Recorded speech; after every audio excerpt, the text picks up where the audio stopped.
Well, the only thing worse than my 2023 March Madness bracket Hello, darkness, my old friend. was my 2023 Women's NCAA Swimming and Diving Event Winner Prediction Bracket Sheet, whatever you want to call it. It did not go well. But hey, that's why we have the men's meet. So I can redeem myself, so I can try it again, and that's exactly what we're going to do. We're going to rip through these predictions. I'm not going to take up too much of your time because I know you're going to be watching a lot of swimming over the next few days, as I will be doing the same. So before we get started, go down, slap that like button, make the YouTube algorithm happy. Hit subscribe if you want more swimming videos to pop up on your home screen. And let's dive into these predictions and see if I can do a little bit better this time around. I have faith. And now back to your regularly scheduled program. Starting off with the 200 medley relay. Really, I do not care about who wins. I do not care about an NCAA record in this. I just want to see someone go sub 20.00 in the 50 back.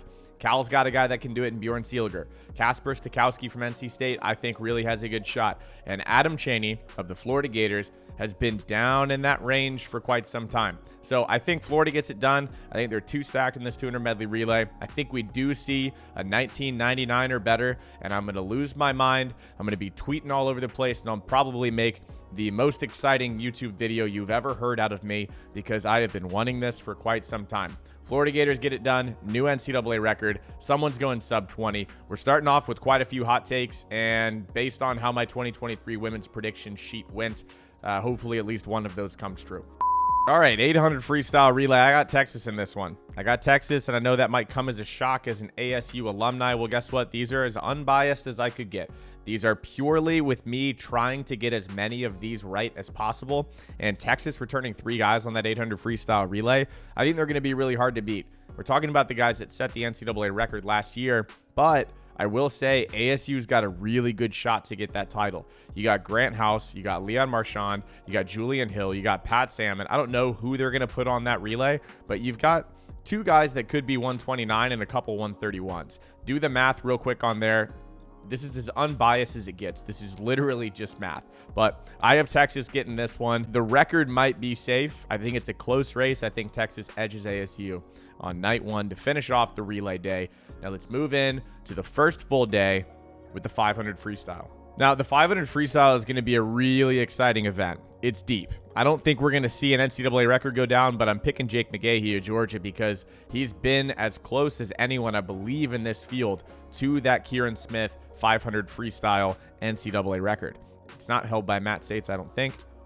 Fact check me on that if I'm wrong. Put it down in the comments. I've got Jake McGahee winning this 500 freestyle, but regardless of who you pick, regardless of who you think you shouldn't pick, it is going to be a awesome race. I cannot wait to watch this one. Let's start bringing out the bias alarm. Whoever's ringing the bias alarm, well, guess what? Leon Marchand, I believe, is almost as much of a lock as you can get in a few of these events. The 200 IM, he's been 137 more than anyone else on the planet in history because he's the only one that's ever been under 138. I think Leon goes sub 138 again, and I think he wins. I do not know how fast he will go after watching Kate Douglas at the 2023 Women's NCAA Swimming and Diving Championships. I am running out of predictions, and I am going to just try to predict who will win and step back and let the time say what the time will be because I don't know what is fast anymore. I do not know how fast swimmers can swim, and Leon Marchand is one of the ones contributing to that. So 200 IM, Leon Marchand, lock it in. All right, up next, we got Jordan Crooks from Tennessee winning the 50 free. I know, it's crazy. It's like picking the favorite to win in a UFC fight. Well, guess what? Jordan Crooks has been sub 18 and no one else has. I think Jordan's also been to NCAAs and he's starting to get a little bit of that experience under his belt. So Jordan Crooks, 17.9 50 freestyler, 18.9 50 butterflyer on a relay. He's looking pretty sharp. I've seen some videos going up from his coaches on Instagram. This is a recipe for Jordan to have a really big meet. We're going to see if he can shine under the lights. He's got the swagger. He's got the attitude. He's got the speed. We're going to see what happens. The 200 freestyle relay. I made a video completely about this race. So you can watch it right up here. But in this race, I've got Florida, and I've got Florida breaking 114. I really think they've got all the right pieces. They've got all their guys there that can swim this relay down to sub 114 into the 113 range. I think Florida gets it, and I think they finally take out this unbelievably talked about, hyped up record. I think it finally goes down. 400 IM, so double the 200 IM. And guess what? This one, I think Leon Marchand is a little bit too much to handle. You know, if he shows up in any sort of form, and, you know, I don't think he was really rested all that much for Pac-12s. Maybe got like a few days or was starting to come down. This is a guy that was a freshman last year. If you do the math, he is a sophomore this year. He's starting to put on that mass. He's starting to come into his own, and he's also just kind of got that Jordan Crooks swagger. I think he's going to come in and really put on a show at NCAAs, and I'm really excited to see what he goes in those relays. I'm excited to see what he goes in the 400 IM. There's been a lot of talk about going sub 330, but if I see 330.99, I'm going to lose my mind. I will lose my mind, but I do not think Leon Marchand will lose this race. 400 IM is going to Leon Marchand. Hunter Butterfly. This one is a product of getting to follow some of these Tennessee coaches on Instagram. I've watched Jordan Crooks rip 75 suited in practice. I've seen some of the stuff he's been doing in taper, and he's an 18.950 butterflyer. I do not think this is a bad pick. If I lose this pick, I would pick him again if I could predict the future. And even if I could predict the future and see him losing, I would still pick Jordan Crooks. I've got Jordan Crooks winning the 100 butterfly.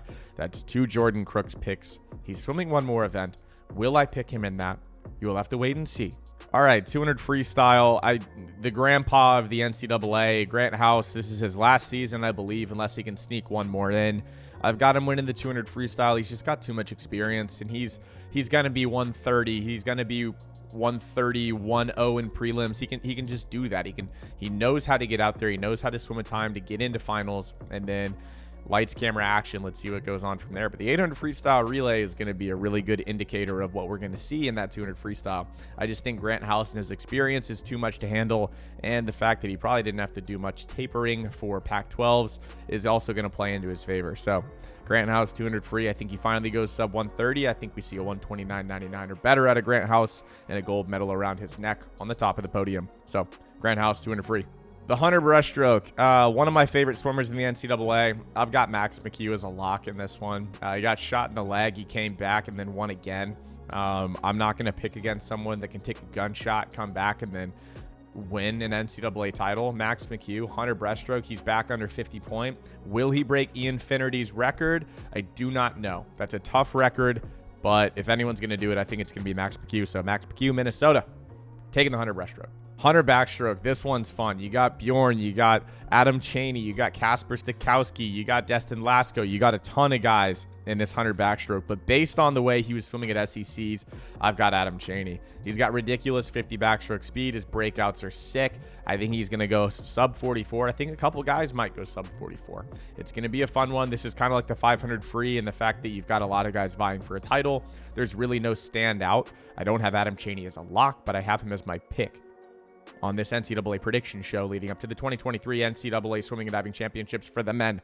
Adam Chaney, I got you as a pick. 400 medley relay.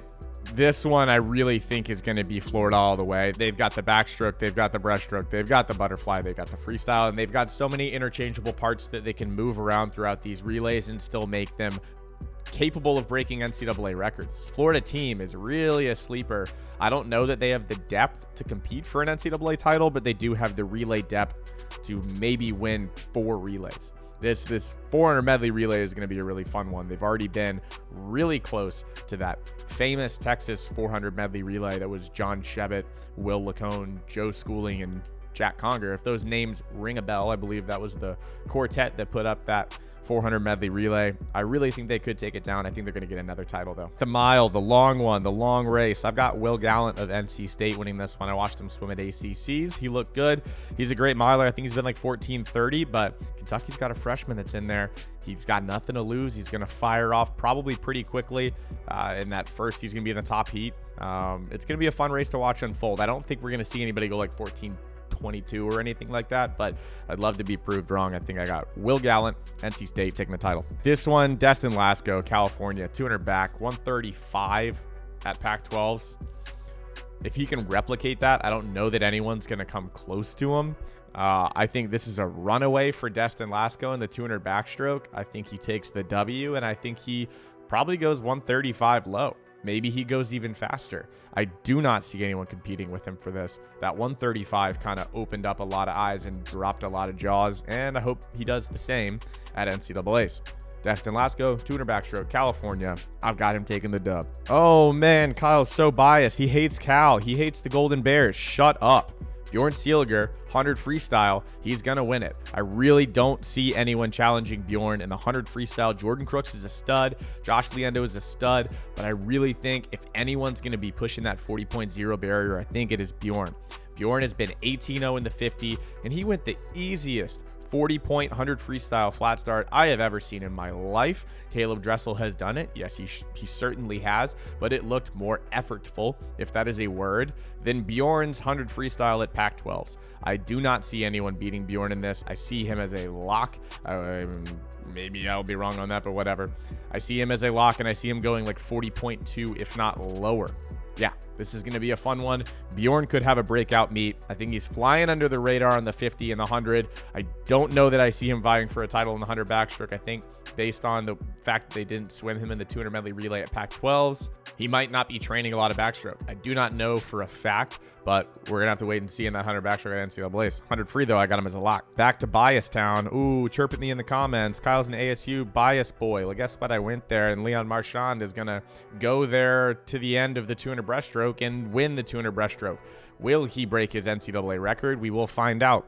But I do see him taking home 3 titles. He's just had that kind of season where I would pick him in all 3 events. Once again, if I could predict the future, and I already knew, and I knew that he didn't win one, I would still pick him. He is that heavy of a favorite that I would feel stupid for not picking him.